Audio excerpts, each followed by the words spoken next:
Babul iddah, tiap yang dicerai, yang terpisah dengan suaminya, baik terpisahnya itu dengan khulu, terpisahnya itu dengan talak, terpisahnya itu dengan mati. Siapa saja yang terpisah dengan suaminya atau juga dengan pasah, kalau ternyata dengan perkara tadi itu berlangsung sebelum dukhul atau setelah dukhul atau pada waktu dia meninggal dunia, akan berlakulah perbincangan yang kita bicarakan sekarang ini.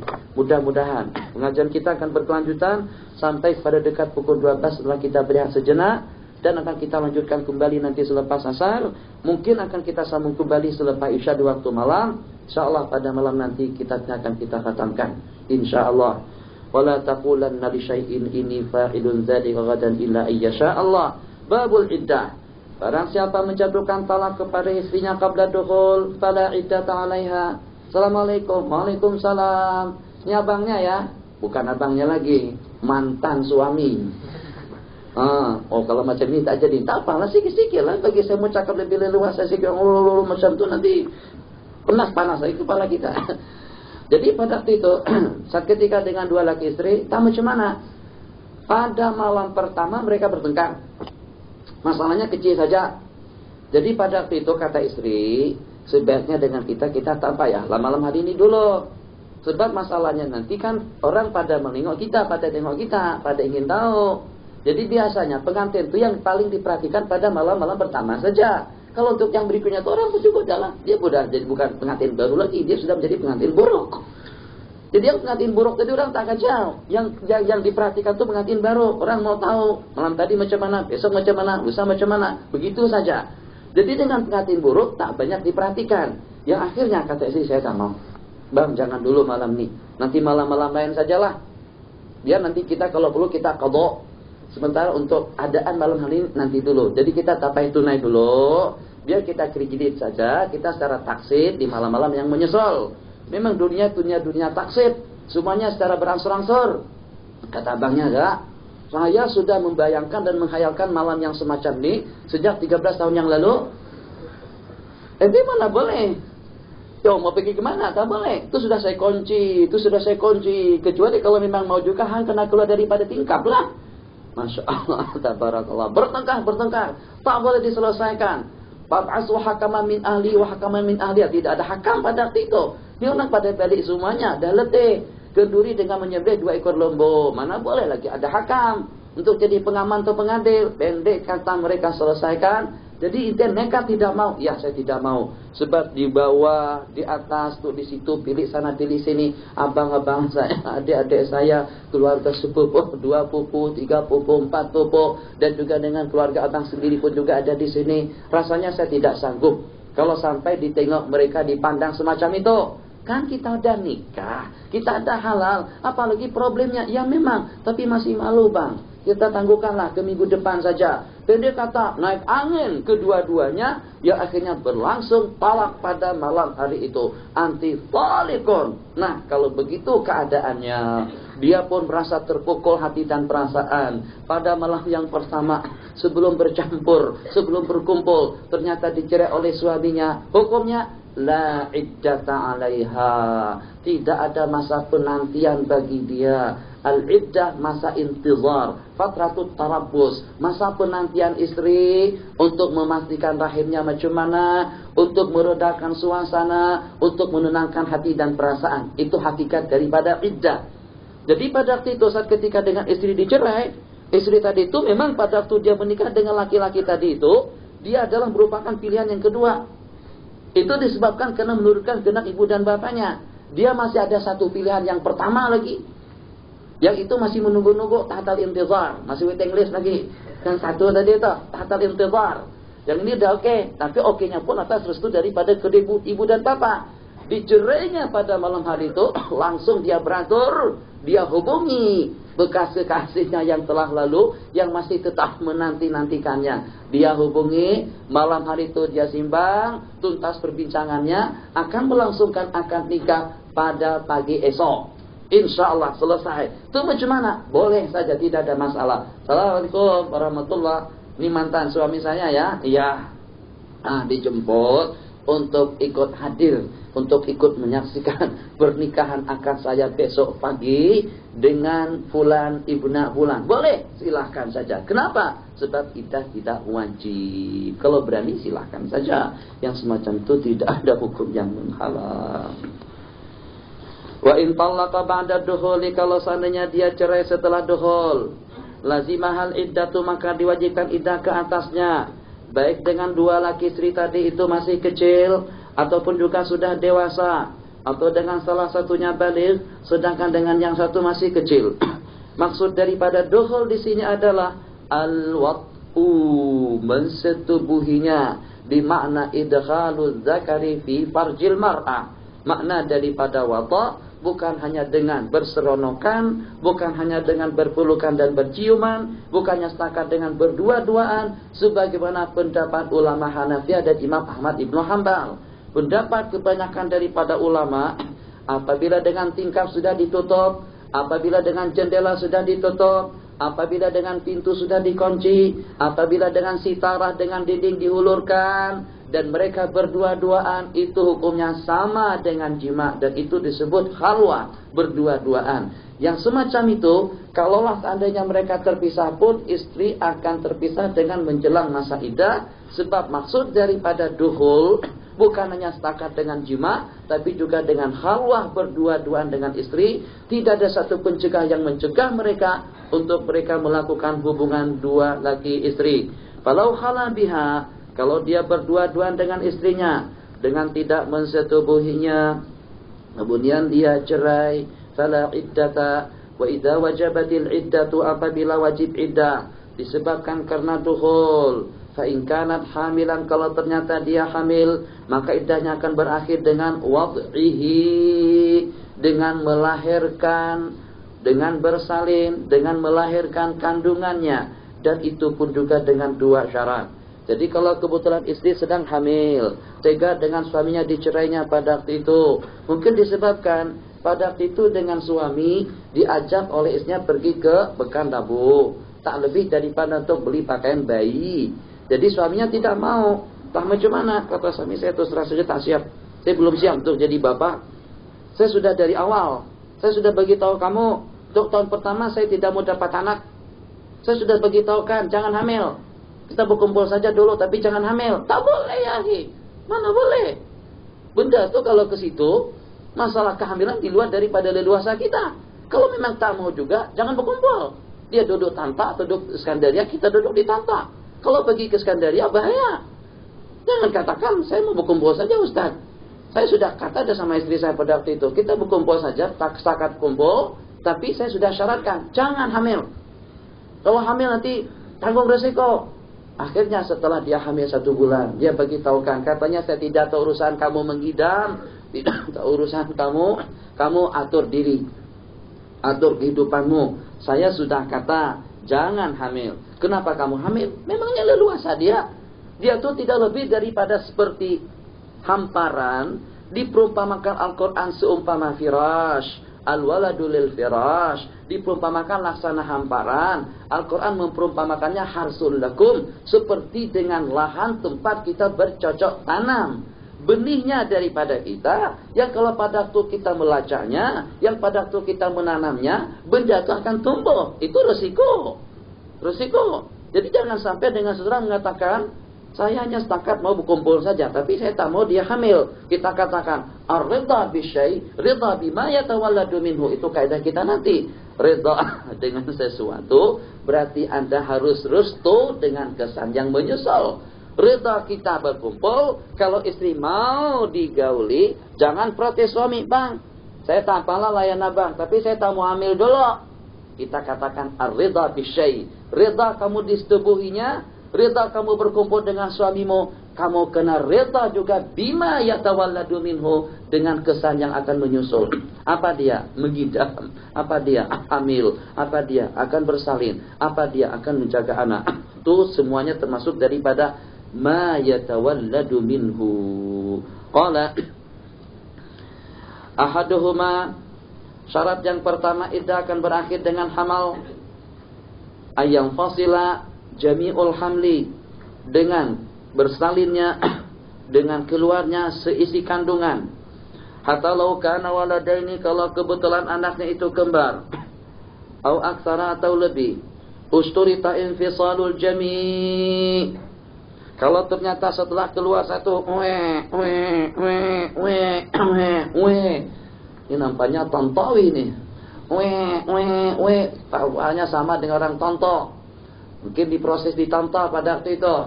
Kemudian pada waktu itu kata bidan, nampaknya ini masih ada satu lagi, ini kepala nih diusah-usah macam tu, masih ada kepala lagi nih satu. Oh, ada satu lagi. Jadi punya pikir yang mana satu nih?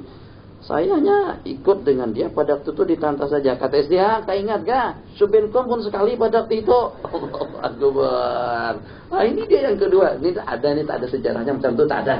Sebab tak ada istilah satu kali ditata dapat satu, kemudian dua kali diskandar, kemudian 3 kali digamanhor, sekali kembar 3. Kenapa? Sebab 3 kali diproses, tidak. Pemrosesan itu sekali saja secara serta merta. Tak ada istilah nih Tantawi, nih Skandara, nih Damanhuri, nih Mansur, itu tak ada sama sekali. Itu misal yang tidak ada sejarahnya. Jadi ala kulli hal di usah-usah boleh beda. Masih ada satu lagi. Apakah kira-kira habis idahnya karena dia sudah bersalin? Tidak. Kalau dia kembar harus keluar seisi perutnya. Jadi dengan yang kita sebut dengan mashima, yang disebut dengan uri atau uri, yang disebut dengan uri, dengan saudarinya, yang kalau pada waktu dia kembar, qala usturita infisalul jami', baik infisalnya itu hidup atau infisalnya daripada perutnya itu mati, baik dengan khilqah yang sempurna atau setakat merupakan mudghah saja yang masih belum berupa dan bercorak manusia. Wa syahidal qawabilu, dan dengan wanita-wanita qabilah menyaksikan itu adalah permulaan daripada ciptaan manusia. Jadi maksud daripada kawabil di sini tukang pengamat, sama saja dengan bidan. Hanya saja kawabil pada itu adalah orang yang mengenal bekas telapak kita dipijak, bekas telapak kita berpijak, bekas tempat kita duduk dia boleh tahu. Tadi yang duduk di sana siapa, yang duduk di situ siapa. Ini kalau ada sentuhan telapak tangan di sini, yang walaupun tidak ada kesan dan bekasnya, dia boleh tengok dan boleh tahu. Ini adalah sentuhan telapak tangan siapa fulan ibna fulan.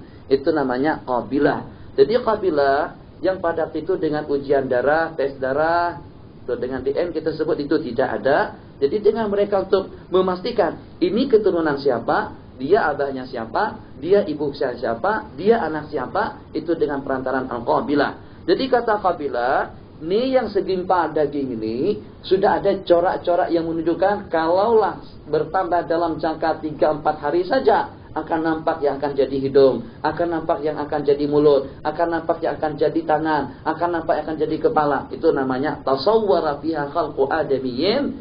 Kita ambil kesimpulan hukum. Wanita hamil, baik hamil besar ataupun juga hamil kecil, kalau selepas dia bercerai dengan suaminya, terpisah dengan suami karena talak, terpisah dengan suami karena mati, terpisah dengan suami karena khulu', janin yang keluar daripada perutnya itu akan mengakhiri masa iddah. Baik yang keluar itu hamil yang sempurna ataupun hanya setakat dengan segimpal daging saja yang keluar daripada rahimnya. Kesimpulan hukum, kalau keguguran pun iddahnya akan berakhir. Qala wa mata kana bainal waladaini duna sittati asyhurin fahuma tawamani, dan apabila berlaku mata kana bainal waladaini, dan apabila berlaku jarak antara dua anak, dua orang bayi yang keluar duna kurang daripada 6 bulan, maka kedua-duanya itu dikatakan kembar dua. Maksudnya macam mana? Kalau hari ini hari Sabtu, hari wukuf di Arafah, dengan slogan jemaah haji kita pada siang hari ini, dengan iringan labbaik Allahumma labbaik, perjalanan haji daripada Mina menuju padang Arafah, tidak ada hari yang paling mulia daripada hari Arafah. Tidak ada rahmat Allah yang tercurahkan, yang lebih banyak tercurahkan daripada hari Arafah. Wa ma ru'ya syaitanu ahqara wala adalla. Tak pernah nampak syaitan kelihatan lebih hina, kelihatannya sedih, kelihatannya risau, kelihatannya terharu, berduka cita daripada hari Arafah. Dia merasa hampa dengan segala perbuatan yang dilakukannya menjadi sia-sia. usaha dia sepanjang tahun, menggoda manusia, merayu manusia, membujuknya dengan kemaksiatan, terlibat dengan berbagai kemungkaran, dengan jelmaan puyutat rahmat Allah dalam detik-detik waktu tertentu, dalam detik-detik waktu wukuf di Arafah, sanggup untuk membersihkan, menghanyutkan segala noda dan juga dengan segala dosa. Yaqulu rahimahullahu ta'ala. Jadi kalau kebetulan dia pada hari Arafah melahirkan anaknya yang pertama, setelah 3 bulan keluar janin yang kedua, kita katakan yang kedua itulah kembarnya yang pertama, berarti kembar. Jadi kalau jarak antara yang pertama dengan yang kedua duna kurang daripada 6 bulan, kedua-duanya itu dikatakan kembar 2. Nah kalau demikian, iddah akan berakhir dengan keluarnya kandungan yang kedua. Tapi kalau ternyata melahirkan hari ini 6 bulan 30 hari, 6 bulan 15 hari berikutnya keluar kembali dengan janin yang kedua. Janin yang kedua bukan kembar, itu adalah merupakan hamlun jadid untuk yang berikutnya.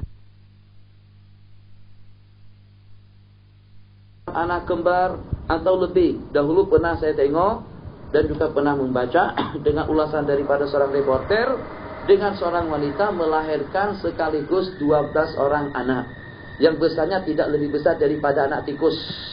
Pernah tengok anak tikus merah-merah semacam itu dengan janin, ini sebesar ini saja. Sebesar ini nih, janin sebanyak 12 orang. Mungkin saja dan hidup ke semuanya. Yang jadi problem menyusuinya macam mana? Bagi 2 di sini kan, 2 saja. Dia tidak boleh berkongsi. Ya Allah, susukan 2 kenyang, letakkan. Susukan 2 lagi kenyang, letakkan. Susukan 2 lagi letakkan. Terus sudah baru 3 kali, baru 6. Masih 3 kali lagi. Susukan lagi 2, letakkan. Susukan lagi 2, letakkan. Baru 10, tambah lagi sekali untuk kesemuanya. Allah kulal yang paling senang bagikan pipe saja ke mulut mereka masing-masing. Dengan stroll ya, apa namanya tuh? Masukkan satu. Jadi dengan dia di sini dipecahkan yang itu tuh. Jadi ambil pipe, masukkan ke sini, kemudian dengan salurannya ada 12. Jadi tinggal ibunya memerah saja lagi, perah macam Alkis mau macam mana? Sekali 12, perah saja itu, jadi mereka pun nyusu. Satu persatu 12 orang. Nikmat. Kalau satu tahun dapat anak 12, jadi orang pas semuanya, misalnya Allahu Akbar. Oh, subah ya subah. Jadi 12 atau jadi pemain bola semuanya, itu kita tak pusing lah.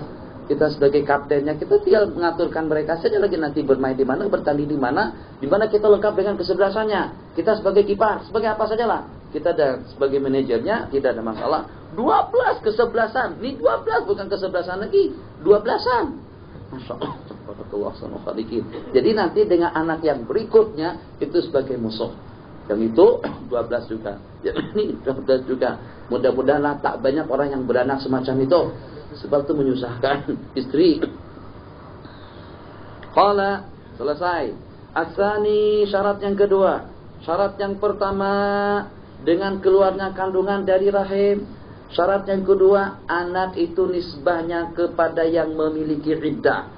Al-waladu mansubun li sahibil iddati, artinya suaminya yang dahulu. Walau hamalat min zina, kalau dengan kandungan tadi itu daripada zina atau daripada wata syubhat, maka tidaklah berakhir iddah wanita yang dicerai. Lam tangqadi iddatut talaqi bihi. Taswirnya macam mana? Jadi mungkin saja dengan seseorang itu hamil, dia dicerai oleh suaminya. Dicerai oleh suaminya disebabkan karena suaminya sudah risau dan bimbang. Pikir dia dulu kawin sejak tidak kurang daripada 4 tahun, ternyata dengan dia tidak dapat anak. Akhirnya pada waktu itu dengan dia kawin lagi dengan wanita lain, yang menurut pengamatan sementara dan hampir dia yakin bahwasanya al-aibu minhu, yang menyebabkan istri tak boleh hamil tadi itu daripada dia.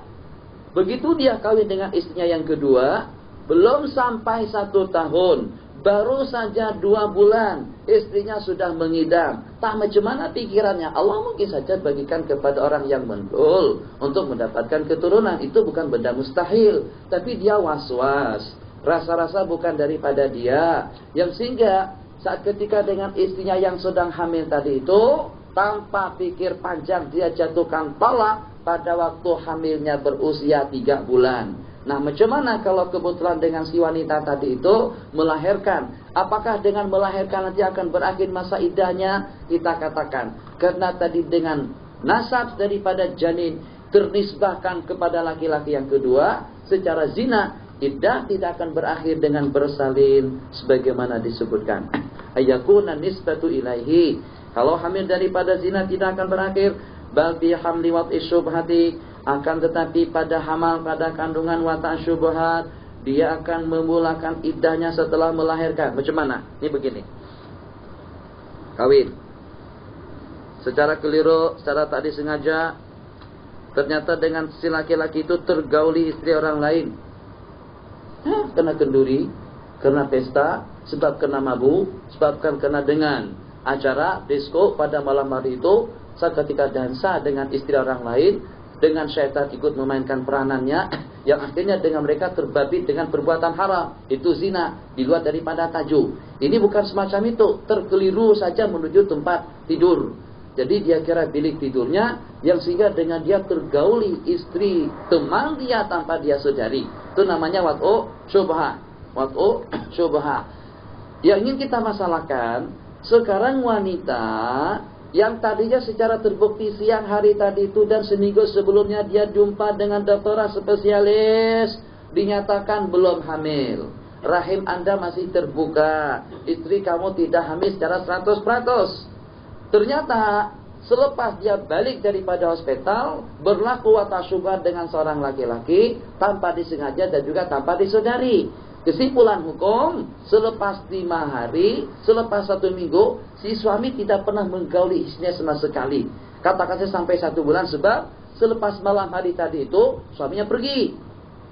Selama tidak kurang daripada 4 bulan. Waktu dia balik, istrinya hamil. Dan dia membimbangkan. Bahkan istrinya yang bercerita secara berterus terang, bang, begini permasalahannya. Dia digauli oleh seorang laki-laki secara tidak sadar, seduanya tidak sadar. Oke. Permasalahan sekarang, si suami tidak boleh menahan diri, akhirnya dia cerai. Dia cerai istrinya. Katanya mohon maaf, terlanjur tak terlanjur, kita kok tidak memaafkan. Sebab kamu telah mencemarkan kehormatanku. Bang, saya tidak sengaja. Sengaja tidak sengaja, itu anak bukan anakku. Dia cerai istrinya. Apakah si suami tadi itu akan menjelang? Apakah dengan istri akan menjelang iddahnya dengan melahirkan? Tidak. Istri hamil 2 bulan, 4 bulan, 5 bulan, 7 bulan, 9 bulan, 9 hari, melahirkan. Selepas dia melahirkan nanti, baru dia memulakan iddah baru untuk suaminya yang mencerai. Boleh? Nah, jadi yang melahirkan tadi itu hanya setakat iddahnya dengan laki-laki yang menggaulinya secara syubhat. Jadi itu tak terkira. Dia tidak hamil, dia tidak boleh beriddah dengan qara, sebab dia tidak haid, sebab dia tidak bersih. Dia dalam keadaan hamil besar. Jadi dengan demikian, tunggu dia melahirkan dulu. Selepas dia melahirkan, dia akan memulakan iddah baru dengan 3 kali qara. Tastaqbilu iddatal mutalliqi ba'dal wad'i'atnya selepas melahirkan. Seperti itu juga dengan hamil zina. Istri melakukan perbuatan zina. Ilam tahid. Qala ilam tahid, kalau dia tidak haid waktu hamil. Tapi kalau seandainya wanita hamil tadi itu haid waktu hamilnya, ulama Syafi'iyah mengatakan mungkin saja wanita hamil di waktu hamilnya, haid di waktu hamilnya, maka akan berakhirlah iddah yang 3 kali suci. Wa aqallu muddatil hamli, dan masa hamil yang paling sedikit itu adalah 4 bulan, 6 bulan, dan paling banyak itu adalah 4 tahun. Jadi kemarin ada satu masalah, kata Idil, macam mana kalau keluar, kata dokter spesialis, kanak-kanak itu kena dibedah dan juga kena dikeluarkan. Sedangkan dengan kandungannya sudah berusia 12 bulan, dia tak mau keluar, dia mau besar di dalam saja. Nampaknya di dalam tidak terlalu banyak yang dipikirkan. Makanan oke, minuman tak perlu, mata tak perlu, segala-galanya tidak perlu. Tapi kalau keluar, macam-macam problemnya akan dihadapkan. Paling tidak akan terhirup debu Mesir, musim sejuk, musim panas, macam-macam. Duduk dalam rahim, tak payah pakai selimut, tak payah pakai kain, dia pun juga seronok di dalam. Misal saja, yang secara kesimpulannya di zaman Imam Malik berlakunya peristiwa ini, seorang wanita hamil bukan setakat 1 tahun, 2 tahun, 3 tahun, sampai ke 4 tahun. Ternyata dengan hamilnya sampai 4 tahun, pada waktu anaknya dilahirkan, ternyata dengan anak si wanita tadi itu sudah mempunyai gigi lengkap 32, sudah tumbuh semuanya. Barangkali sudah ada misai lagi pada waktu dia keluar. Masya Allah, tabarakallah. Itu macam mana? Begitu dilahirkan langsung lari dia. Ya, kalau sampai 4 tahun dalam perut, kanak-kanak boleh berjalan dalam usia 2 tahun. Itu udah pasti insya Allah. Dalam usia 2 tahun. Boleh bercakap-cakap dalam usia 2 tahun. Ini 4 tahun dalam kandungan. Begitu keluar daripada rahim ibunya, insya Allah ajak ibunya main bola. Main sepak bola dulu kita. Masya Allah, tabarakallah. Boleh simbang. Masya Allah, tabarakallah. Di luar. Itu bukan mukjizat, tapi itu kejadian. 4 kali dia hamil. Bukannya setakat dengan 4 tahun saja tiap kandungannya, justru diriwayatkan tiap kali dia hamil mengandung 4 orang bayi kembar, dan tiap kandungan memakan masa 4 tahun. Itu karena kejadian ada semacam itu. Akhirnya diambil hukum oleh Imam Syafi'i yang disebut dengan al-istiqra wal adatu muhakkamah. Paling lama masa mengandung itu adalah 4 tahun. Kalau ternyata dinyatakan, Pak Haji, ini leluasa dan tenaga daripada janin yang tak boleh keluar, yang menyebabkan dia tak boleh keluar, atau laluan yang terlalu sempit. Jadi kalau dibiarkan macam ini, dia akan lemas di dalam. Mau tak mau kami akan bantu, mau macam mana akan disedot dan juga akan dikeluarkan atau dilahirkan secara kaisari. Itu macam mana? Ya jelas kita akan ikut pernyataan daripada mereka. Yang tadi itu kalau tidak ada yang semacam itu, jadi tidak akan ada percanggahan antara masalah hukum. Qala aktaru arba'u sinin. Selesai. Ini baru iddah yang pertama. Iddah yang pertama dengan melahirkan. Kalau pada tu dia hamil. Qala wa illam yakun hamilan fa in kanat mimman tahidu. Tapi kalau ternyata dengan istri yang dicerai tadi itu tidak hamil dan dia termasuk daripada orang yang masih haid, i'taddat, maka dia akan beriddah dengan 3 kali bersih atau dengan 3 quru. Wal quru'ul adharu wa yuhsabu laha ba'du tuhri tuhran kamilan, dan akan dihitung sebagian daripada masa bersih itu dengan hitungan 1 quru. Fa in talaqaha, maka kalau pada waktu dia menjatuhkan talak, fa hadat ba'da lahzatin, dan haid setelah 1 detik, berakhirlah iddahnya dengan menyusul 2 kali bersih yang menyusul dan masuk kepada haid yang ketiga. Apa maksudnya? Diingat, kan kita kemarin sudah kita katakan, Anda tak boleh menjatuhkan talak waktu istri dalam keadaan uzur, dan juga tak boleh menjatuhkan talak pada waktu istri dalam keadaan bersih, tapi Anda atau kita pernah menggaulinya. Nah, dengan demikian, mungkin saja dengan seseorang yang tak pernah bercampur sejak istrinya bersih, dia bersih 23 hari. Selama 22 hari yang pertama dia tidak pernah menggaulinya, tak pernah bercampur sama sekali. Bukan karena berkelahi, tidak. Mungkin karena tak ada keinginan, istri juga tidak ada kemauan. 20 hari menjelang dari sini, daripada tempat 1, 2, 4, 6, 8, 10, 12, 14, 16, 18, 20, 22, ini 23 sini. Jadi masa bersih bermula daripada sini sampai kemari. Detik yang terakhir daripada huruf L ini merupakan detik yang terakhir daripada masa bersih. Dia jatuhkan talak di sini, di ujung sekali. Begitu dia ucapkan anti talib, ikam, kata orang Kalimantan, kamu kucerai. Setelah dicerai, ternyata dia datang haid.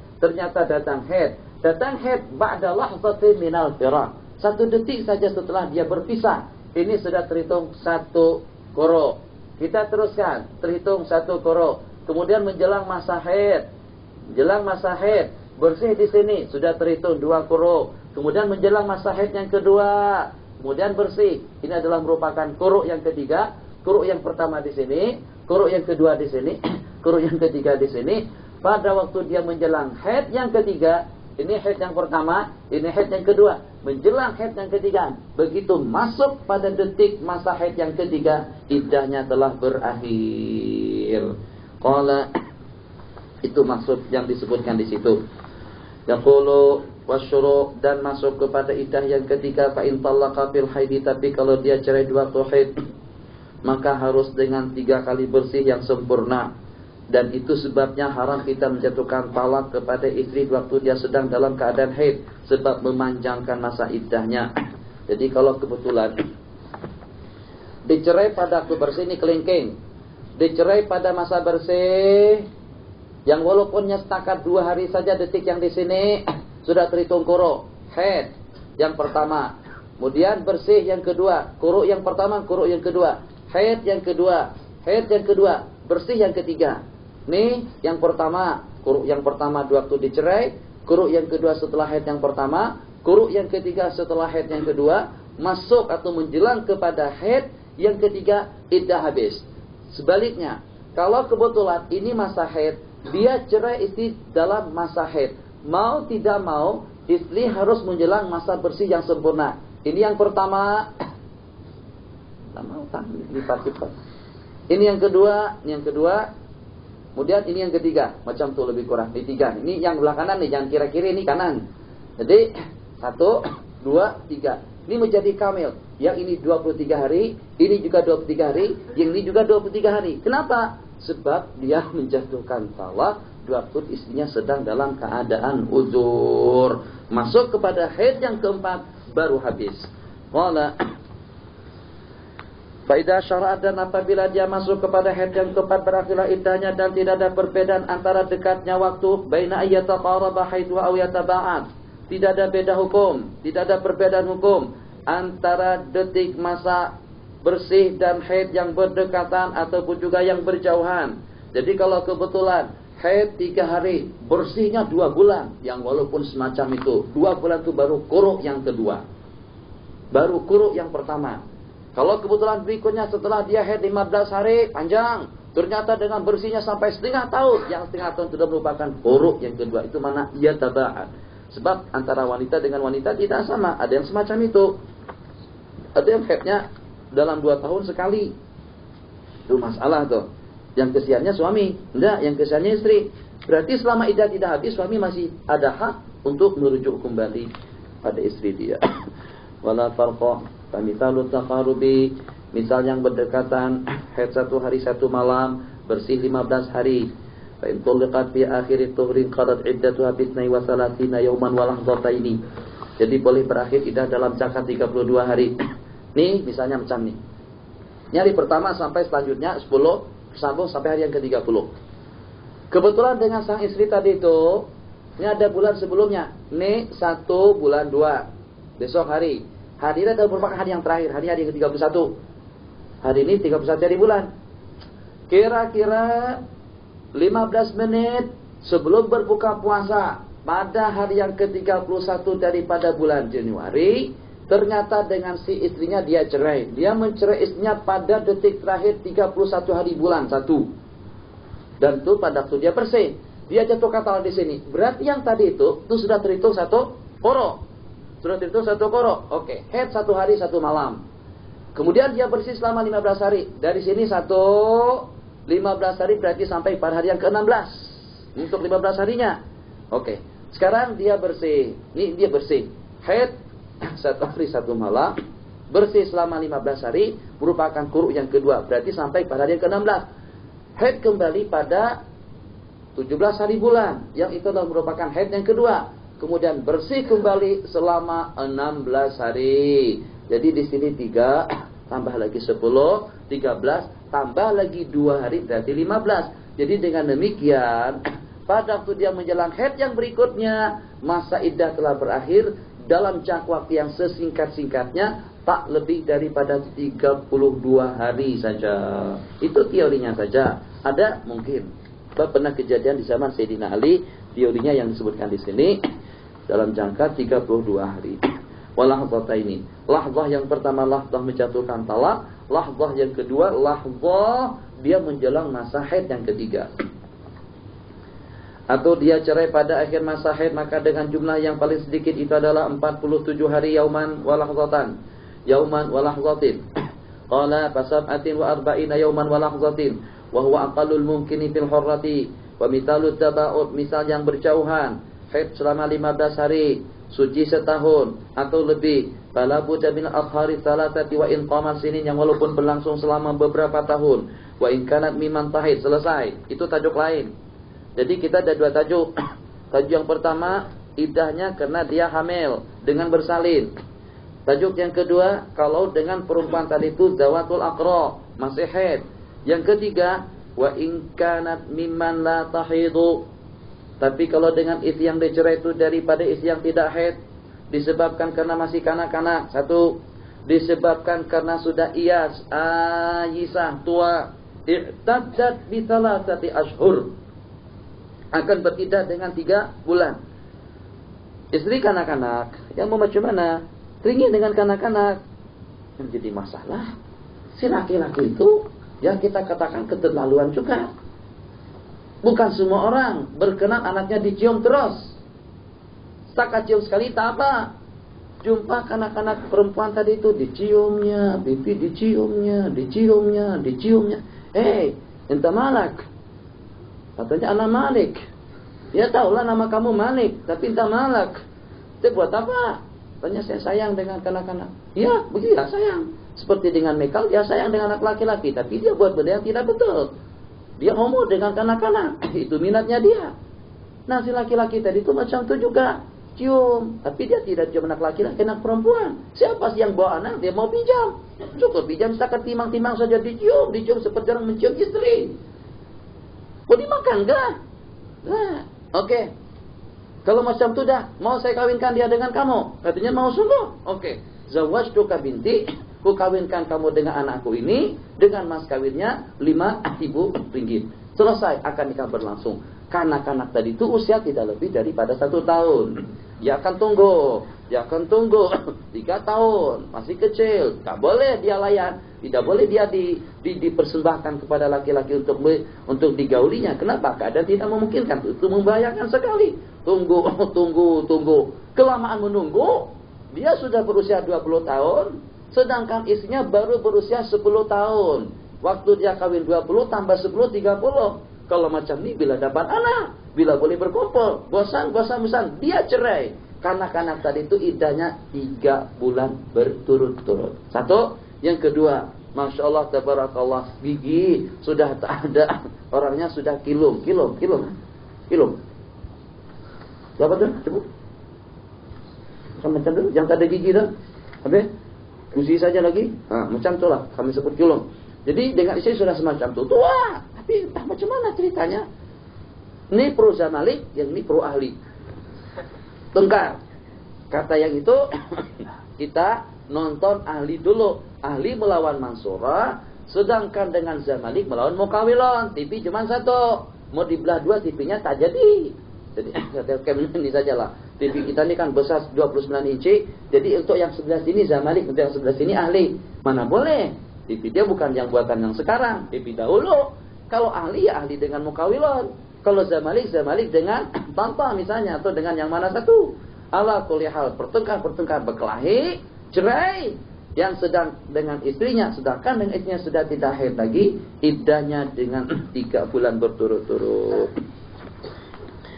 Qala wa in kanat mimman tahidu, tapi kalau daripada wanita yang masih haid, maka terputus darahnya li'aridin, disebabkan karena benda yang mendatang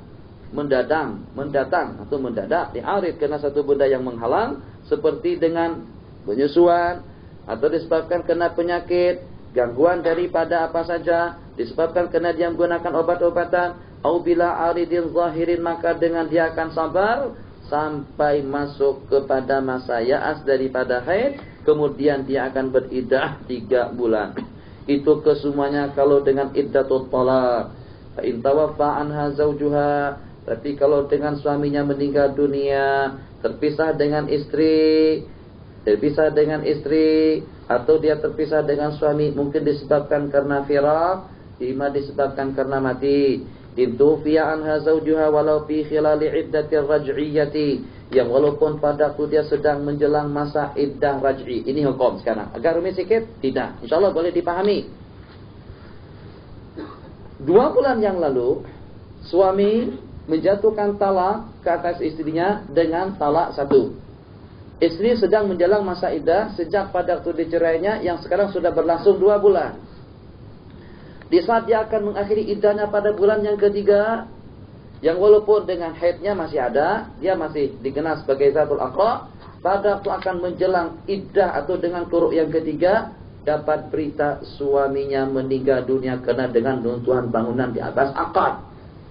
Jadi dengan meninggalnya suami, iddah yang sudah menjelang, istri yang sudah menjelang masa iddah 2 quru tadi itu akan berpindah iddahnya daripada quru kepada 4 bulan 10 hari. Yang 2 bulan sebelumnya terhapus, terpadamkan, sementara dia akan menjelang iddah secara beralih daripada hari suaminya meninggal sampai 4 bulan 10 hari. Itu fi'a anha walau fi hilal, walaupun di celah-celah masa dia menjelang masa iddah raj'i, iddah akan terpindah. Fa in kanat hamilan, kalau kebetulan dengan suaminya itu hamil, i'taddat bil wad'i kama taqaddam, kalau kebetulan istri yang dicerai dengan mati, yang terpisah karena mati, kebetulan istri yang dicerai yang terpisah karena mati dalam keadaan hamil, maka dengan iddahnya dengan melahirkan. Qala rahimahullahu ta'ala wa illa, kalau tidak hamil maka dengan 4 bulan 10 hari, baik daripada wanita yang masih haid ataupun juga tidak, itu kesemuanya dengan wanita yang merdeka. Amma in kanat zaujatu amatan walau muba'adatan fal hamilu bil wad'i, sementara yang tidak hamil itu dengan menjelang masa 2 kali suci. Dan dengan wanita yang tidak hamil dan juga tidak haid, iddahnya 1 bulan setengah. Kenapa? Sebab karena dia amah. Masalah ke bawah. Wa man wutiat bi syubhatin, dan dengan seorang wanita yang diwata syubhat. Misal, watak syubhat seperti kalau selepas dia akan nikahkan dan setelah mereka bercampur malam tadi itu terbukti bahwasanya saksi yang menyaksikan tempoh hari semuanya fasaqah, dia tak sedar, atau pengakuan daripada wali ternyata dengan wali itu sejak berusia 20 tahun sampai dia mengawinkan putra putrinya dia tidak pernah sembahyang, berarti fasik. Terbukti bertuanya fasik. Akad nikah orang yang fasik, akad nikah yang tidak memenuhi syarat, atau pada waktu itu seketika dengan kita dengan menggunakan bahasa Thai. Bukan semua orang paham bahasa Thai, bukan semua kalian paham bahasa Banjar. Ikam, apa ikam? Ikam. Oh, kalau tabul ikam, tabul ikuti CD sayang dari Amunta itu. Ikam, kamu. Ikam, ku nikahkan lawan anakku dengan maharnya 3.000 rupiah kontan. Itu sama saja kan, ikamnya saja yang berbeda. Ikam artinya kamu. Saya, aku, sama saja. Tidak ada bedanya. Jadi kebetulan dengan saksi-saksi yang menyaksikan tadi itu tidak paham bahasa daerah. Bahasa Kelantan pun kalau dengan gunakan bahasa yang agak alami sedikit, kata Ustaz Marwan, bahasa alami yang semula jadi itu, saya itu boleh paham. Tapi Kelantan dengan bahasa yang agak mirip dengan bahasa-bahasa yang lain, seperti dengan bahasa yang digunakan sekarang ini, insya Allah saya boleh paham. Kalau dengan Kedah masih banyak yang sama. Jadi permasalahan kita, kalau yang melangsungkan akad nikah tadi itu teman-teman kita daripada Fatani, atau teman-teman kita dari Kamboja, atau teman-teman kita dari daerah mana saja, yang kebetulan dengan kita sebagai saksi kita tidak memahami bahasa mereka, dan kita mengaku tidak paham selepas mereka bercampur, dan 3 hari mereka berkumpul baru cerita. Nanti paham tak waktu akad nikah berlangsung hari ini? Akad nikah malam hari itu? Iya, akad nikah memangnya apa? Saya kira hanya setakat mereka tukar cincin saja. Entah, itu akad nikah. Astagfirullahaladzim. Dia cakap apa pada waktu itu? Nah, itulah yang saya tanyakan. Saya kira pada waktu itu hanya setakat ijab kabul beli kitab Misbahul Munir yang di bawah itu, atau Tafsirul Munir. Dia itu bukan ijab kabul Tafsir Munir. Wih, akad nikah. Astagfirullah. Mereka ada berkumpul. Itu namanya watak syubhat. Suami tak dirajam, istri tak dipukul atau tak disebar. Kenapa? Sebab mereka tidak menyadari. Nah, kalau berlaku yang semacam itu, tidak boleh dilangsungkan hubungan mereka kena dipisah, dan wanita yang berkenan yang sudah digauli harus menjelang masa iddah syubhat. Qala man wati'at bi syubhatin ta'taddu minal wad'i, maka dia akan beriddah dari waktu dia dikumpuli atau disetubuhi, seperti dengan wanita yang dicerai. Wa yalzamul mu'taddatu, hadis selesai. Masalah kita berkenan dengan iddah yang 3, iddahnya wanita hamil, iddahnya yang masih haid, iddahnya wanita yang sudah tidak haid. Berpindah kepada masalah-masalah iddah. Ini banyak dilanggar oleh wanita-wanita muslimah kita yang memang karena mereka tidak tahu hukum. Di waktu saya di Kedah, begitu keluar terjemahan kitab haid nifas istihadah, hanya dalam jangka beberapa minggu atau bulan saja dah habis terjemahannya itu. Di GL diterjemahkan kembali, dijual, dicetak kembali di Kedah, habis. Cetak kembali di Kelantan, habis. Beberapa kali sekarang ini juga habis. Tapi pada waktu terbit kitab terjemahan Ahkamul Iddah, jangankan habis, separuhnya saja tidak laris. Kenapa? Perempuan tak mau beli. Kata dia, Ustaz, saya tak mau beli kitab iddah, Ustaz. Kenapa tak mau beli? Dia agak sinis dengan Ahkamul Iddah. Kan iddah itu bagi orang yang terpisah dengan mati, iddah yang terpisah dengan talak. Dia tak mau talak dan juga tak mau kematian suami. Itu saja yang menyebabkan. Yang kita masalahkan sekarang, masalah iddah yang ketiga, yang saya katakan banyak wanita-wanita yang terlanjur sebab karena dengan mereka kurang mengamati, kurang mengetahui dan tidak minat mempelajarinya, akhirnya ramai yang terlanjur. Apa dia? Yalzamul mu'taddatu wa yalzamul mu'taddata mulazamatul manzil. Diwajibkan ke atas wanita mu'taddah mengekalkan diri di tempat tinggalnya. Tak boleh wanita yang menjelang masa iddah hulu kilir ke sana dan kemari. Baru terpisah hari kemarin, siang sudah mencari suami, itu tidak betul. Waalaikumsalam, hai, ente dah kawin belum? Kata si laki-laki, ente normalnya, ente. Saya ini tahu, saya sabar. Ya, tahu, kamu laki-laki, saya perempuan. Oh betul. Anda cakap apa tadi itu? Saya kata, Anda minatkah kawin dengan aku? Hang sedar tak? Ya sedar sungguh saya. Allah, ente masih dalam keadaan iddah, baru saja 1 hari terpisah dengan suami. Tak boleh menawarkan diri semacam itu. Yalzamul mu'taddata mulazamatul manzil. Fa'amar raj'iyatu, sementara kalau dengan wanita yang dicerai dengan talak raj'i, maka hukumnya sama dengan hukum orang yang bersuami. Tapi hukmi zauj la takhruju illa biizni. Dia tidak boleh keluar rumah kecuali dengan izin suami yang mencerainya. Sudah kita katakan, wanita yang ditalak raj'i masih dianggap sebagai istri dalam beberapa perkara. Perkara yang pertama berkenaan dengan iris atau warisan. Perkara yang kedua berkenaan dengan talak. Dia boleh menyusulkan talak kepada istri yang sudah dicerai. Perkara yang ketiga berkenaan dengan nafkah sukna, berkenaan dengan nafkah dan tempat kediaman. Seperti istri dia. Jadi dia wajib memberikan nafkah, wajib memberikan tempat kediaman kepada istri yang dicerainya dengan talak raj'i. Justru itu tidak boleh keluar tanpa izin. Walil mutawaffa wa yajuzu lil ba'ini. Sementara dengan ba'in yang dicerai dengan talak 3 atau yang terpisah dengan khulu, itu boleh saja berpisah dengan istrinya. Boleh saja keluar daripada tempat tinggalnya tanpa izin. Qala walil wa tajibul iddatu walil mutawaffa anha zawjuha. Dan dengan yang kematian suami dibolehkan keluar di siang hari untuk keperluannya saja dan untuk menunaikan hak-hak yang harus diselesaikan. Seperti memetik buah-buahan yang di kebun, seperti berbelanja, nanti ke tempat kawan, ziarah KL, pergi ke sana, pergi kemari, tidak boleh. Wanita yang meninggal, yang ditinggalkan oleh suaminya, suami seseorang yang meninggal dunia, wanita yang sedang menjalani iddah karena kematian suami, tidak boleh keluar rumah kecuali kalau ada keperluan. Illa li daruratin. Wa tajibul iddatu fil maskani, dan diwajibkan iddah berlangsung di tempat berlakunya perpisahan. Dicerai di Terengganu, dia menjelang iddahnya di Terengganu. Dicerai di Kelantan, dia akan menjelang masa iddahnya di Kelantan. Dicerai di Pasir Tubuh, akan menjelang iddahnya di Pasir Tubuh. Dicerai di Kota Baru, akan menjelang masa iddahnya di Kota Baru. Wala yajuzu naqluha minhu, dan tidak boleh dipindahkan dari sana kecuali darurat.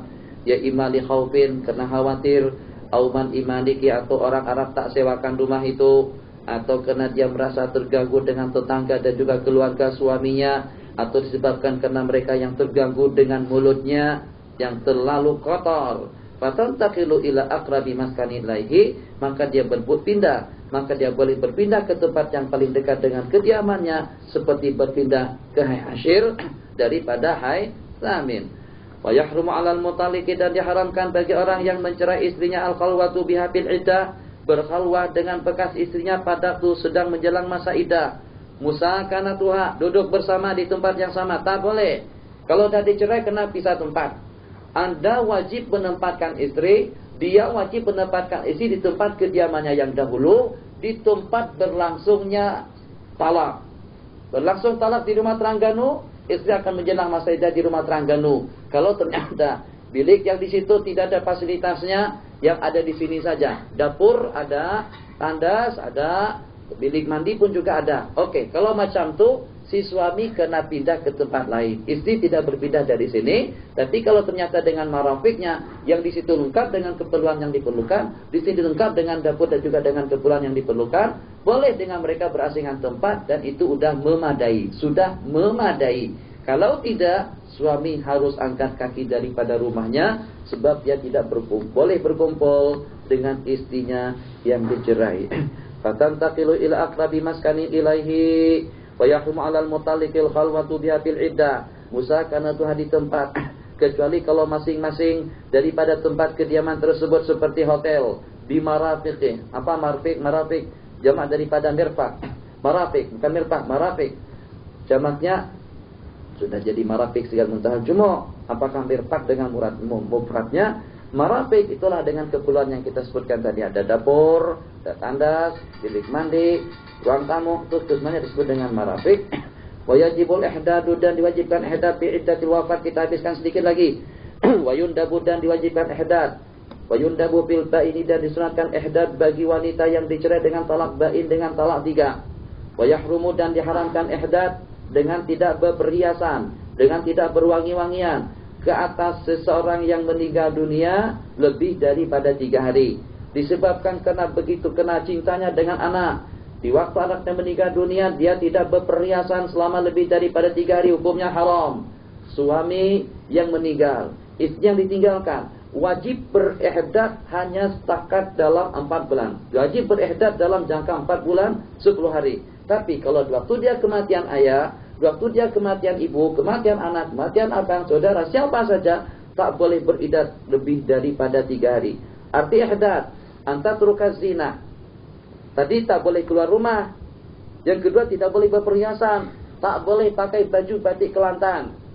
Tidak boleh memakai pakaian yang berwarna-warni yang mengundang perhatian.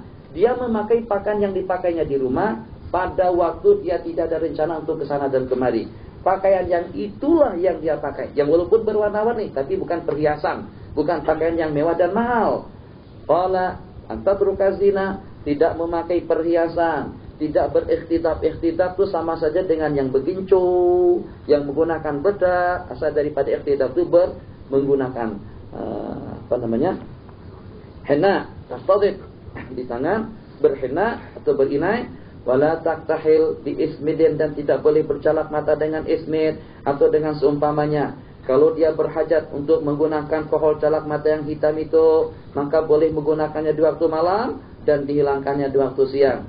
Tidak boleh memakai pakaian yang safi, yang memakai pakaian yang bersih dan jernih daripada yang berwarna biru, yang berwarna hijau, merah, kuning. La turajjilu sya'ra, tidak boleh berdandan dan berhias, merawat dan menyolek rambutnya. Tidak boleh memakai wangi-wangian pada anggota tubuhnya, pakaiannya, makanan yang dimakannya. Walah dibolehkan. Lubsul ibraisam. Ibraisam itu jenis daripada kain yang dengan jenisnya. Kalau seperti kain kita sekarang, katakanlah seperti dengan batik yang murah, pakaian yang dipakai sehari-hari oleh wanita kita. Kalau ibraisam, boleh mencuci rambut, boleh mandi, litanzifin wa taqlimil azfar, juga dibenarkan. Qala wa idza raja'a, dan apabila dengan suami merujuk istrinya yang sudah dicerai, kemudian ditolaknya kembali. Itu panjang ceritanya. Kita cukupkan sampai di situ. Nanti kita akan masuk kembali pada pukul 10.35. Wallahu a'lam. Bismillahirrahmanirrahim. Yaqulul mu'allif rahimahullah ta'ala,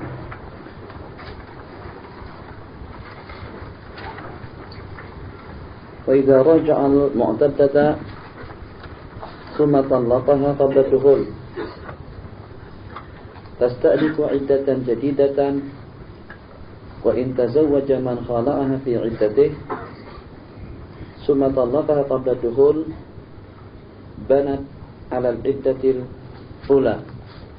Kena paham dua masalah. Masalah yang pertama, ini kita buat kalatnya saja. Jadi colornya ada 2, 3, kuning, merah, hijau. Itu kuruk awal, kuruk sani, kuruk yang ketiga. Masalah yang kita bincangkan, kalau kebetulan dengan dia menjatuhkan talak pada quru' yang pertama, masa bersih yang pertama, ini terhitung quru' yang pertama. Kemudian si istri tadi itu menjelang masa iddah, masuk pada quru' yang kedua, masih ada lagi quru' yang terakhir. Summa talaqaha qabla dukhul. Jadi setelah raja'al mu'taddata summa talaqaha, setelah dia menjelang 2 quru', sebelum habis quru' yang ketiga, dia rujuk. Raja'aha. Jadi kata dia raja'tu ila ismati. Jadi sini ada 2 keadaan. Ya imma selepas dia rujuk, dia cerai kembali. Ya imma selepas dia rujuk, dia jima. Ya imma selepas dia rujuk, dia jima kemudian dia cerai, atau selepas dia rujuk, dia cerai tanpa dia menggaulinya. Itu macam mana dengan iddahnya? Apakah iddahnya tadi itu akan kita sempurnakan atau kita buat iddah baru? Masalah yang pertama, istri dicerai. Istri dicerai. Akan menjelang masa iddah 3 quru'. Quru' yang pertama sudah berlangsung, quru' yang kedua sudah berlangsung, tinggal lagi 1 quru', atau pada pertengahan quru' yang ketiga, dia rujuk istrinya pada waktu itu. Kan boleh. Syarat saja tempoh hari, kalau dirujuk sebelum habis iddah akan jadi istrinya kembali. Jelas? Oke. Atau supaya tidak terlalu membingungkan. Quru' 3 kali, 1, 2, 3. 1, 2, 3. Setelah menjelang quru' yang pertama dia rujuk. Dengan demikian terputus iddah sebab dia sudah menjadi istri kembali. Lepasnya itu dia talak lagi untuk kali yang kedua. Pada waktu dia menjatuhkan talak, apakah iddahnya itu kita sambung atau iddahnya daripada semula? Di sini dikatakan tasta'nifu. Tasta'nifu iddatan jadidatan, dia akan memulakan iddah baru. Satu masalah. Kedua, wa in tazawwaja man khala'aha fi iddati. Seperti tadi pula masalahnya. Ini semacam tuh. 1, 2, 3. Bedanya dengan yang tadi dia cerai, kemudian dia rujuk. Yang ini dia cerai dengan khulu', kemudian dia nikah balik. Sebab tidak ada istilah rujuk dengan orang yang mengkhulu'. Yang ada rujuk kalau itu dengan talak. Sementara kalau istri dia khulu', dia boleh berkumpul kembali dengan istrinya setelah dengan akad jadid, nikah baru. 3 quru' yang akan berlangsung. Setelah 2 quru' yang pertama, istri yang di khulu'nya tadi itu dia nikahi kembali. Qala tazawwaja man khala'aha fi iddatihi, summa talaqa qabla dukhul, kemudian dia cerai sebelum dukhul. Dicerainya sebelum dukhul, banat, maka dia akan meneruskan iddahnya yang pertama. Tapi kalau selepas dia nikah pada quru' yang kedua, terus dia bercampur, jelas sekali kalau dia cerai kembali akan bermula iddah daripada semula. Wa mata idda'atil mar'atu qida'al iddati, apabila dengan wanita mendakwa iddahnya telah habis pada waktu yang memungkinkan, bi zamanin yumkin inqida'uha fihi qad qubila qawluha, pada waktu yang memungkinkan akan berakhirnya pernyataannya itu kita terima. Wa in balaghaha, masalah penting sekali. Istrinya duduk di Malaysia, suaminya duduk di Mesir. Tapi berita kematian suaminya yang di Mesir itu sampai setelah 6 bulan. Dia pun juga bingung. Jadi pada waktu itu dengan handphone dia buka SMS, pemberitahuan daripada kawan, inna lillahi wa inna ilaihi raji'un. Dia sejak tidak kurang daripada 3 bulan yang terakhir itu tak pernah pegang handphone. Tak pernah sama sekali. Begitu dia buka ada pemberitahuan, dia tengok tarikh pengiriman itu dikirim pada 1/1/2000, pada 1/9, pada 1/8/2003. Sekarang kita sudah 2004. Kira-kira 4 bulan yang lalu berita itu dikirim. Lebih daripada 4 bulan 10 hari. Nah itu macam mana? Berita sampai ke tanah air setelah 5 bulan. Sedangkan yang berlaku suaminya meninggal dunia. Dengan menerima berita tadi itu, karena dia menerimanya setelah 4 bulan berikutnya atau setelah 4 bulan 10 hari, iddah yang berkenan tadi itu sudah berakhir. Qala wa idza balagha khabaru mautih, apabila sampai berita kematian suami setelah 4 bulan 10 hari, berarti iddahnya telah berakhir, selesai. Faslun, man malaka amatan, bagi seseorang yang memiliki amah, sampai ke bawah pun juga masalah amah, maka baca saja, tapi tak diterangkan. Haruma alaihi watuha wal istimta'u biha hatta yastabri'uha. Jadi tidak boleh mewata amah kecuali setelah mengistibranya dengan 1 kali haid. ba'da qabdiha bil wati in kanat hamilan, dengan melahirkan kalau dia hamil, dengan haid kalau dengan dia tidak hamil, kalau tidak dengan 1 bulan. Wa in kanat zaujatu amatan, kalau dengan istrinya itu adalah amah, terus dibelinya, pasahlah akad nikahnya, dan dia halal menggaulinya dengan milkul yamin tanpa istibra.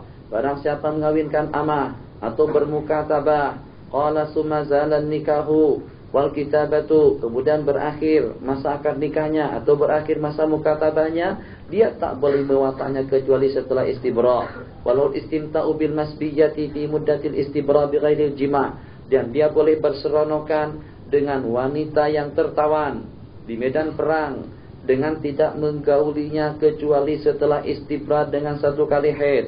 Waman wati'a amatahu, dan barang siapa mensetubuhi hamba sahayanya yang perempuan, diharamkan dia mengawinkannya kecuali setelah diistibra.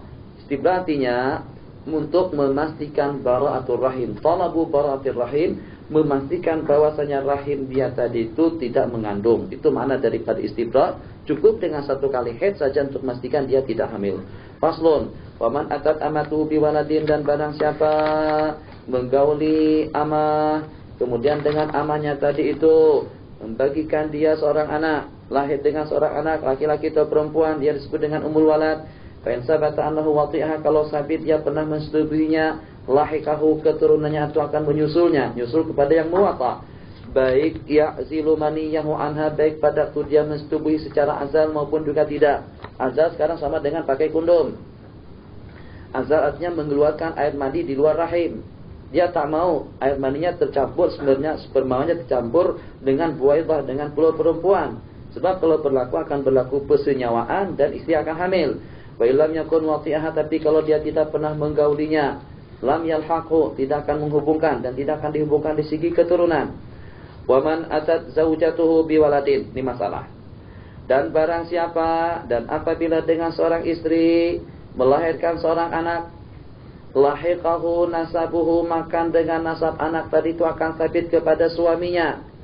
Kalau memang anak tadi itu memungkinkan untuk dinisbahkan kepada suaminya. Macam mana? Kalau anak tadi itu dilahirkan ba'da sittati ashhurin wa laqtatin min hinil aqdi, kalau dilahirkan selepas 6 bulan daripada akad. Ini perlu. Apa sih perlunya? Apa perlunya?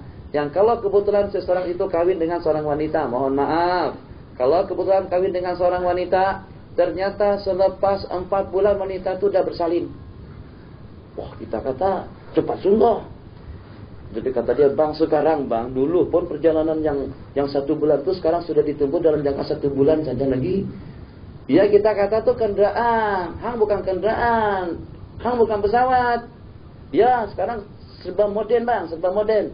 Jadi kalau dahulu rahim boleh memproses anak dalam jangka 9 bulan 9 hari, sekarang wanita-wanita sekarang ini boleh memproses anak hanya setakat dalam jangka 4 bulan saja. Itu tidak ada. Si suami yang berkenaan wajib menafikan keturunan anak. Kenapa? Sebab pada waktu dia kawin dengan wanita itu, wanita yang berkenan sudah hamil besar. Masa selepas 4 bulan kawin sudah dapat anak, seronok banget dapat anak kalau macam itu. Orang buat memprosesnya itu ijraatnya tawil. Kenapa? Ijraat buat anak itu bukan senang.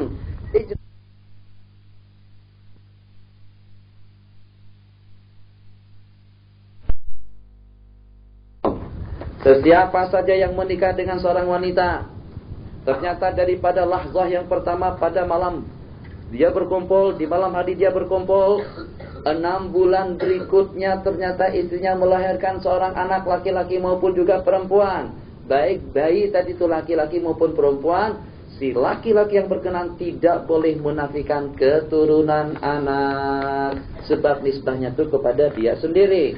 Qala rahimahullahu ta'ala, waduna arba'i sinin, dan kurang daripada 4 tahun daripada masa dia berkumpul, kalau memang dia boleh mewafaknya. Tapi kalau ternyata terpisah sejak pada beberapa tahun dan tidak pernah berkumpul, jelas tidak boleh diakui anak. Wa illam ya'lam annahu wati'a bi khilafi ma sabaqa fi amati bi syarti ayyakuna li zawji tis'u sinin wa nisfun wa lahzatun tasa'ul wat'a. Qala bi syarti ayyakuna li zawji, dengan syarat dengan suaminya sudah berusia 9 tahun, wa nisfun 9 tahun setengah, tambah dengan lahzah, yang memungkinkan waktu untuk bersetubuh. Maksudnya apa? Jadi kita kata, mohon maaf saya mau tanya. Jadi kata dia, Fadal, ente macam mana boleh hamil? Sedangkan suami kamu baru usianya 8 tahun. Kata dia, saya halal. Saya tak kawin. Dengan kanak-kanak? Iya, dengan kanak-kanak. Memangnya apa? Kan hukum boleh. Ya, memang boleh.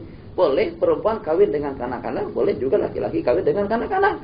Laki-laki yang berusia 20 tahun kawin dengan kanak-kanak yang berusia 8 bulan. Silakan. Perempuan yang berusia 3 tahun dikawinkan dengan seorang laki-laki yang berusia 20 tahun. Tidak ada masalah. Sebaliknya. Bagaimana sebaliknya? Seorang perempuan yang berusia 20 tahun kawin dengan kanak-kanak yang berusia tidak lebih daripada 7 tahun saja. Terus hamil. Itu tak boleh. Kita tak akan mungkin menisbahkan anak tadi itu kepada si anak tersebut. Dia tak boleh nisbahkan anak itu kepada suaminya sebab karena masih kecil. Jadi al-mani yatakawan ba'dal bulugh. Dia tak ada sperma pada waktu itu. Jadi macam mana kalau sampai dengan wanita itu hamil? Jadi kita kena cerdik juga dalam masalah tersebut. Kalaulah nanti di mahkamah kata dia disebabkan kena dengan kecanggihan teknologi sekarang ini, jadi dengan seseorang dengan kanak-kanak pun juga boleh hamil. Nah, itu di luar nikah. Itu dengan laki-laki secara haram. Qala bi khilafi ma sabaq fa illam yumkin ayyakuna minhu. Kalau tidak mungkin lahir daripadanya seperti dilahirkan kurang daripada 6 bulan atau lebih daripada 4 tahun atau dengan secara pasti dia tidak pernah mewapak. Istri dia di Amerika, dengan si dianya Kuala Lumpur. Sejak pada beberapa waktu yang lalu tidak pernah berkumpul, istrinya hamil, tidak boleh diakui anak.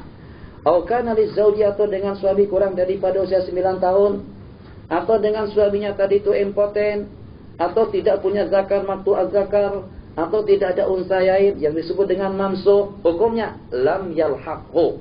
Tak boleh anak itu dinisbahkan binnya kepada ibu dan bapak. Wa mata tahaqqaqa zauju, selama dan apabila dengan suami pasti bahwasanya anak itu bukan anaknya. Wa mata tahaqqaqa zauju anal walad alladhi alhaqahu syar'u bihi laisa minhu, dia yakin istri tadi itu memang melahirkan selepas 6 bulan daripada waktu nikah, tapi dia yakin dalam jangka 6 bulan dia tidak pernah menggauli istri dan dia yakin anak yang dilahirkan itu bukan anak dia. Dia yakin tidak boleh dia mengakui anak.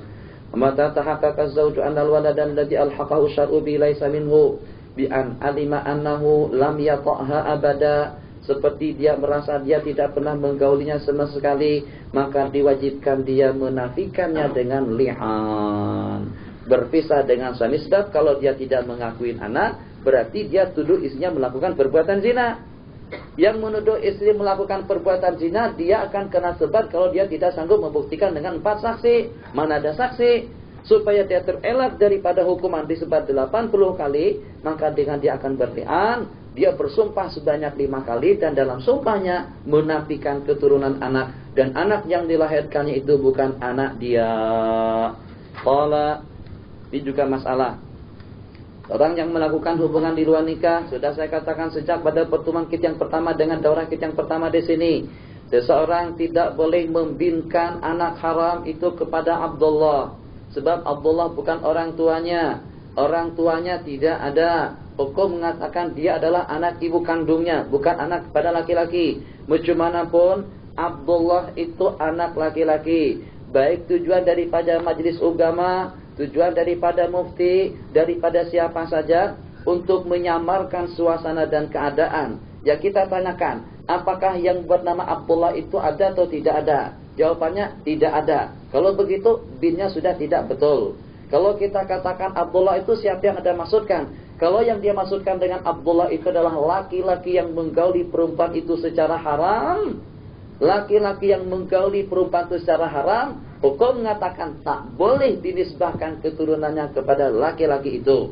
Mungkin kita katakan man satara musliman, ya memang man satara musliman satarahullahu fid dunya wal akhirah, tapi kita tidak ingin terulang kembali benda semacam itu. Cukuplah dengan 2, 3, 4 orang yang terlanjur. Tapi dengan cara menyamarkan semacam itu, seperti dengan Viagra yang dijual di Mesir, ada sebuah kitab saya tengok di Hosen, kesan buruk daripada Viagra dan juga kesan buruk daripada kondom, kesan buruk daripada pengguguran janin, kesan buruk daripada obat-obatan yang melahan hamil, yang melahan atau yang menghilangkan kehamilan, itu dengan zina, dengan perbuatan haram semakin merebak di sana sini. Kenapa? Sebab ada cara untuk menggugurkan janin, ada cara untuk tidak hamil, dengan perangkat kondom tidak hamil.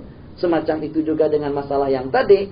Saat ketika disamarkan, dikaburkan, sepertinya dengan dia punya orang tua yang bernama Abdullah, akhirnya seseorang agak lebih berani, bukan berani, agak lebih berani untuk melakukan perbuatan haram, sebab nanti dengan si dia, kalau dia melahirkan seorang anak pun, dia tidak merasa tercemarkan kehormatannya, dia tidak merasa malu. Kenapa? Sebab anaknya masih dibinkan kepada Abdullah. Coba kalau kita ambil tugas, bertindak tegas secara hukum, kita fatwakan, siapa saja yang melahirkan seorang bayi tanpa akad nikah yang berlangsung sebelumnya, siapa saja yang terlibat dengan perbuatan haram, majelis ulama mengeluarkan fatwa, anak akan dinisbahkan langsung kepada ibu kandungnya. Jadi anak Muhammad bin ibunya, Ali bin ibunya, bukan bin laki-laki Abdullah, tidak. Abdullah itu syakhsun khayaliyun, tidak ada. Jadi dia hamil daripada zina. Dibinkan kepada siapa? Bin kepada ibunya. Talhah ke ibunya, Aisyah kah? Jadi misalnya kita bagi nama dengan John, John Aisyah. John, siapa saja dengan nama si wanita yang berkenaan. Jadi memang tercemarkan kehormatannya. Tapi orang tahu semacam itu tidak akan mungkin lagi dia melakukan perbuatan yang sedemikian rupa. Itu jadi pelajaran untuk yang lain. Sebagaimana juga dengan pembunuhan dilakukan, kisah yang satu itu supaya tidak lagi ada orang yang memberanikan diri untuk membunuh orang lain. Kalau tidak, benda itu tidak akan teratasi. Qala selesai. Wa illam yatahaqqaq, tapi kalau dia tidak yakin itu daripadanya, haram dia menafikannya dan haram dia mengkazabnya, menuduhnya. Masalah kalau anaknya hitam sedangkan dengan dianya putih. Kalau sebaliknya bagaimana? Dia jadi ngelamun. Ada apaan? Katanya saya masih heran lagi. Bagaimana anak yang dilahirkan? Dia tidak mengatakan anak saya. Bagaimana dengan anak yang dilahirkan oleh istri saya? Kata dia, bukan kata saya. Kata dia, itu dengan kulitnya macam tu. Dia asmar, saumatan seperti kita, tapi anaknya putih sekali seperti orang Eropa. Kata istri, sudah Bapak, saya bagi putih mau macam mana lagi? Yang tercantik. Abang kan senang kan lihat yang putih yang bersih? Iya. Nah ini sekarang saya bagikan yang putih. Kenapa kamu diakui? Kenapa Abang gak risau? Kalau sebaliknya mungkin. Katanya yang kedua lagi, hidungnya terlalu mancung. Saya pesek. Misalnya. Nah itu macam mana? Bang, jangan terlalu risau macam tu. Saya bagikan abang yang terindah dan yang tercantik. Hidungnya saya bagikan mancung, kulitnya saya bagikan yang putih, tampangnya pantat atau tampangnya tampan. Masya Allah bersih. Kenapa sampai dengan abang tidak menerima dengan hakikat yang semacam itu? Kata dia bukan masalah hakikat atau syariat. Yang menjadi masalah sekarang ini, itu dari mana yang tidak dapat? Dapat dari mana? Bagaimana boleh diproses dalam sedemikian rupa? Sedangkan itu daripada mereka bersama. Hasil kerjasama kita berdua kenapa jadi macam itu? Ala kulli hal, kalau syak dan ragu-ragu jadi masalah. Kalau tak diakui anak, berarti kedua istri melakukan perbuatan zina, akan berlaku li'an dan terpisah untuk selama-lamanya. Li'an bukan senang. Kembali, bagaimana? Ibu kandungnya putih, ayah kandungnya putih, anaknya hitam. Sebaliknya, ibu kandungnya mancung, ayahnya mancung, anaknya pesek. Bagaimana? Itu jangan risau, jangan bimbang. Jadi ini kejadian ini terjadi di zaman Rasulullah antara Sayyidina Usama dengan anak beliau. Yang satu kulitnya putih, yang satu kulitnya hitam. Pada masa sedang berbaring dan tertutup dengan kain selimut, yang terkeluar hanya telapak kaki mereka saja. Ditengok oleh salah seorang kafi, kata dia mirip antara kedua belah telapak kaki itu. Nabi kita pun merasa lega sekali. Pada waktu ditanya, bagaimana kalau dengan anakku tidak semacam mana dengan kulitku? Nabi kita bersabda, hang pernah membelah binatang ternak tak? Pernah memelihara binatang ternak tak? Pernah. Bagaimana dengan warna-warnanya? Ada tak yang putih? Ada tak yang merah? Ada tak yang hitam? Ada. Nah, bagaimana? Kalau kebetulan pada waktu kamu memiliki kambingmu semuanya warnanya putih, terus anaknya yang lahir berwarna hitam, itu macam mana boleh datang hitam? Jadi kata dia mungkin tuannya kali. Mungkin asal-usulnya itu ada yang hitam semacam itu. Nah, jadi dari sana tuh turun timurut daripada sulbi ke sulbi ke sulbi ke sulbi, turun kepada anak cucu yang keberapa tadi itu, warna daripada tuan yang ketiga. Nah, kata dia begitu. Nabi kita bersabda, sebagaimana ada yang semacam itu, ada juga yang seperti itu berlaku dengan keturunan. Innal irka dassas. Erik dassas maksudnya sangat sensitif sekali. Jadi mungkin saja dengan benda yang tadi itu, mungkin ibu daripada ibu dia, mungkin tuh daripada ayah dia, mungkin siapa saja daripada keturunan antara yang berdua tadi itu, yang dengan perawakan semacam itu akhirnya turun timurun sampai kepada anak dia. Itu mana masalah.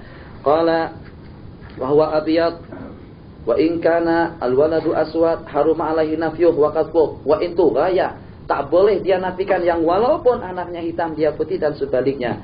Wa man lahiqahu nasabun, dan barang siapa dihubungkan nasab, barang siapa terhubung dengan nasab, kemudian dia menangguhkan penafiannya tanpa uzur. Ini anak kamu.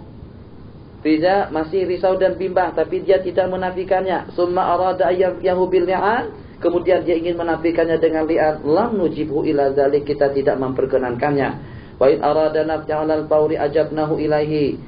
Faslun, man kadzaba zaujatahu bizina, barang siapa menuduh istrinya melakukan perbuatan zina. Qala fatuliba bihaddil qadzfi.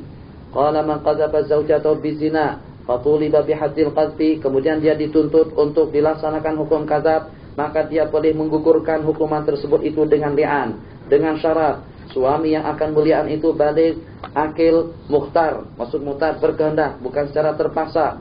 Wa antakuna zaujatu afifatan, dan juga dengan syarat istri yang dili'annya itu adalah seorang wanita yang afifah, bukan wanita yang dayyusa, siap untuk menerima siapa saja. La tamtani'u an ahad, siapa yang mau peluk ahlan wa sahlan, siapa yang mau cium ahlan wa sahlan, pergaulannya sangat-sangat bebas sekali. Yang semacam itu dengan suami tidak perlu meli'annya. Afifah yang bersih, ay tahirah naqiyah daripada syubhat, yumkinu an tuta.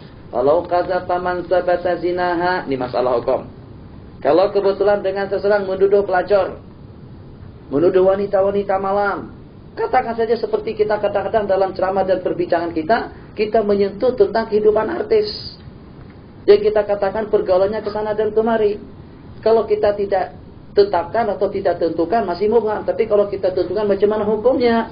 Itu kalau memang orang itu sudah sabit perbuatan haramnya, sabata zinaha au tiflatan, atau seperti dengan seseorang yang menuduh tiflah, anak kecil, budak kecil, kabinti syahrin, hukumnya uzira walam yulain, akan ditakzir, akan dikenakan hukuman takzir, penjara 1 minggu, dicambuk atau dipukul.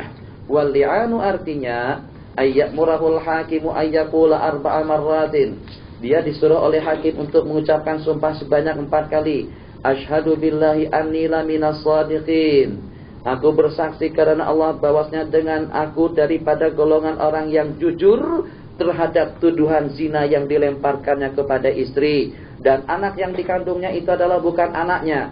In kana hunaka waladun. Kemudian pada kali yang kelima, dia akan mengangkat sumpah pada kali yang terakhir, tapi setelah dinasihati oleh hakim, setelah diperingatkan sebelumnya, hati-hati, apa yang Anda katakan itu yang akan berlaku nanti di sisi Allah kalau Anda tidak jujur. Yukhawifuhu, hati-hati, lebih ringan Anda dihukum dengan subatan 80 kali daripada mengangkat sumpah yang kelima kalau itu tidak betul. Diperingatkan, hati-hati, azab Allah lebih dahsyat daripada engkau diseksa atau disubat 80 kali di dunia. Qala wa yukhawibuhu wa yadau yadu ala fihi, tutup mulutnya dengan arti untuk menghalang supaya dia jangan bersumpah pada kali yang kelima. Kali yang kelima, ushidu billah anni laminas shadiqin, dengan tuduhan zina yang dilemparkan kepada istrinya, wa alaihi, dan dia siap untuk menerima laknat Allah kalau dia tidak jujur dalam tuduhannya itu. Nabi kita mengatakan kalau ente sebut yang itu, wajaban, kamu akan terlaknat dunia dan akhirat. Berat. Lebih mendingan dengan dia disebat 80 kali daripada mengucapkan kata-kata yang terakhir itu, kalau dia pasti tidak jujur. Tapi kalau dia betul, dia berani mengucapkan apa saja. Selesai. Ini daripada pihak suami.